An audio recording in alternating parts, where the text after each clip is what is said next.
네, 구독자 여러분 안녕하세요. 중개사법 이승주TV의 이승주입니다. 오늘은 제가 학원에서 화면을 보고 영상을 설명하지 않고 저희 사무실입니다. 이승주 공인중개사 사무소, 이승주 행정사 사무소인데요. 저희 사무실에서 화면을 같이 듀얼로 보면서 화면을 띄워서 토픽 46부터 48 그리고 49, 50 이 두 개의 토픽을 같이 진행하도록 할게요. 그럼 이제 화면으로 돌아가서 같이 여러분과 이 교재로 공부해 보도록 하겠습니다. 네, 여러분 잘 보이시죠? 자, 이제 이 보이시는 화면으로 오늘은 진행을 하도록 할게요. 자, 화면을 조금 키워보고 자, 시작하도록 하겠습니다. 먼저 이 공인중개사 협회인데 자, 여기 이름이 개정이 됐죠. 올해 공인중개사 협회는 지금 개정이 됐는데요. 개정이 반영될 확률은 조금 낮을 것 같아요. 제 생각에는. 왜냐하면 이제 개정이 돼서 현재 반영이 돼서 시행은 되고 있지만 올해 출제를 하기에는 너무 임박하지 않을까라는 생각이 듭니다. 그래서 어쨌든 제목은 한국공인중개사협회로 이름이 바뀌어야 됩니다. 이 협회가 아예 여기 보시면 비영리 사단법인은 맞는데요. 임의설립주의가 아니라 아예 법정단체로 승격이 됐습니다. 그래서 법정단체로서 승격이 됐다고 합니다. 그러니까 한마디로 지위가 올라간 거죠. 임의로 설립해야 되는 그런 곳이 아니라.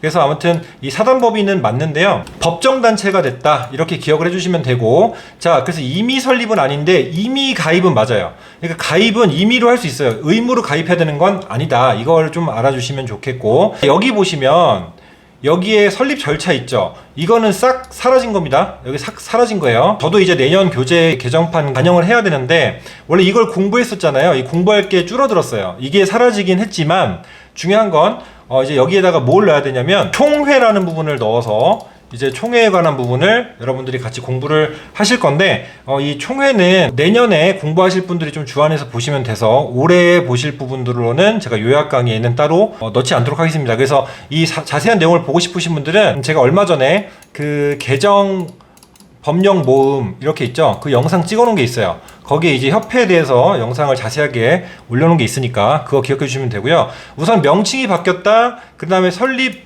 임의주의가 아니라 법정단체니까 무조건 설립을 해야 되는 단체로 바뀌었다라는 거고 이 부분 삭제됐다 보시면 되고요. 자, 그 다음에 이제 협회 구성인데 여기 이제 명문의 규정은 없지만 이게 삭제가 되는 거죠. 이제 명문의 규정이 생긴 거죠. 사단법인으로서 총회를 두어야 한다 이렇게 되는 거고요. 자, 이제 처분권자, 뭐 보고권자는 다 국토교통부 장관이 맡고, 자, 협회는 법인이므로 주된 사무소를 반드시 두어야 한다. 자, 이것도 맞는데요. 여기 이제 주된 사무소가 뭐라고 하냐면 중앙회라고 합니다. 중앙회라는 용어로 변경이 됐습니다. 그래서 주된 사무소를 중앙회라고 한다. 그래서 중앙회를 두어야 되는 걸로 바뀌었고요. 자, 그 다음에 시도회는 지부, 시군구엔 지회라고 해서 부회 이렇게 얘기했었는데 지부가 시도회로 바뀌었다. 이거를 기억을 좀 해주셔야 됩니다. 그래서 이제 올해 공부하시는 분들은 이 정도 기억해 주시면 되고 내년에 공부하실 분들은 반드시 기억하셔서 시험을 준비하셔야 되고요. 여기에도 지부가 아니라 시도회, 여기도 시도회, 이렇게 시도회로 바뀐다라는 부분. 아우, 중개사법령이 개정이 너무 많아가지고 피곤합니다 정말. 자, 그 다음에 이제 협회 업무 보시면 고유 업무랑 수탁 업무가 있는데 수탁 업무는 그냥 위탁받아서 맡는 업무니까 교육이랑 시험 시행 이렇게 있다라고 보시면 되고 이 고유 업무가 중요한데요. 제가 두 문자를 만들었었죠. 품계도 윤전공 이렇게 지금 마우스로 치다 보니까 글씨가 조금 안 좋은 점 이해해 주시기 바라고요. 품계도 윤전공 그 다음에 그 밖에 필요한 업무 이렇게 해서 총 7가지 이렇게 총 7가지가 된다. 기억을 해주시면 좋겠습니다. 협회 업무는 뭐다? 품계도 윤전공이다. 이렇게 7가지가 있다. 기억을 해주시면 되고요. 자, 다음 이제 공제사업이 매우 중요합니다. 네.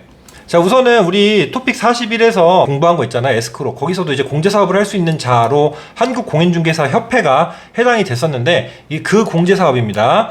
자, 공제사업을 할 수 있는 것이고 이것도 국토교통부 장관이 컨트롤하는 겁니다. 자, 여기서 이게 중요합니다. 포인트. 책임준비금. 책임준비금이 뭐냐면 그러니까 공제 사고가 나면 여기서 이제 공제를 해준다는 거잖아요. 그래서 한마디로 갯돈 같은 거예요. 보험인데 여기서 이제 이 회원들이 갯돈을 매년 모아가지고 그 돈을 누군가 사고가 나면 지급을 해주고 그걸 후불로 갚게 하는 구상권을 행사하는 방식이 공제사업이거든요.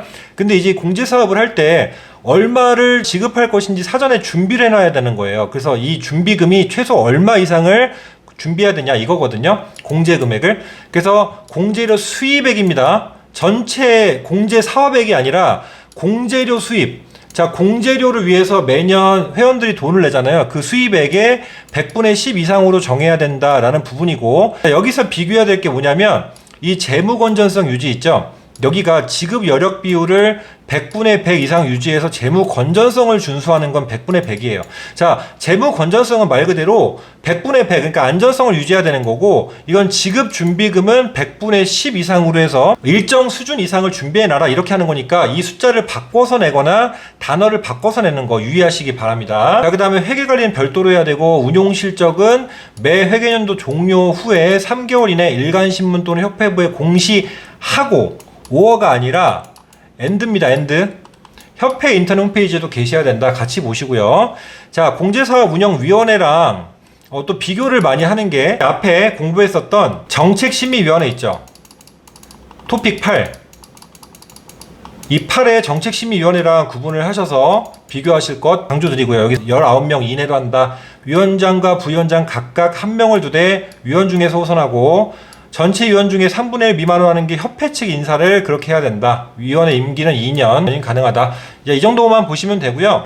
자, 그 다음에 다음으로 중요한 건 이겁니다. 이거 시험에 많이 나오는 부분은 이겁니다. 이거랑 여기, 그리고 아까 말씀드린 그 업무, 여기서 이제 또 하나 강조드릴 건 이 6가지 해당되는 거 있죠. 이 6가지는 누가? 국장이 개선 명령을 할 수 있습니다. 자, 그래서 여기 6개 두 문자는 자장, 불업, 손개 이렇게 해가지고 짜장, 불어, 손개야 이렇게 제가 만들었어요. 자장, 불업, 손개 이래가지고 이제 손권이라는 삼국지 시대의 그 인물이 사촌동생이 있었는데 손개였어요. 진짜인지 아닌지 몰라요. 모릅니다. 근데 짜장면이 중국 음식이잖아요. 그래서 이제 손개의 할아버지가 손개한테 이제 밥을 해줬는데 짜장이 분다고 빨리 오라 그런 거예요. 그래서 짜장, 불어, 손개야 이렇게 만들었다. 제가 6가지 기억을 해주시면 되겠습니다. 뭐 어떤 거를? 국장이 조사를 해가지고 개선 명령 할 수 있는 사항입니다. 업무가 아니고. 업무는 뭐예요? 여기 있는 겁니다. 여기 있는 거. 이게 업무. 자, 업무 중에서도 고유 업무입니다. 이걸 꼭 기억해 주셔야 됩니다. 수탁 업무가 아닙니다. 자, 이렇게 해서 여기까지 보고요. 지도감독 제재까지 보고 마무리할게요. 자, 처분권자 누구? 국장입니다. 자, 주된 사무소, 이걸 중앙회라고 한다 그랬어요. 바뀌었다고 했죠? 지부가 아니라 이제 뭐라고요? 시도회. 바뀌었다고 했습니다. 자, 이런 자료 제출 명령하고, 자, 이런 제출 명령이나 업무 보고 이런 거에 대해서 제대로 따르지 않으면 보통 어떻게 한다고요?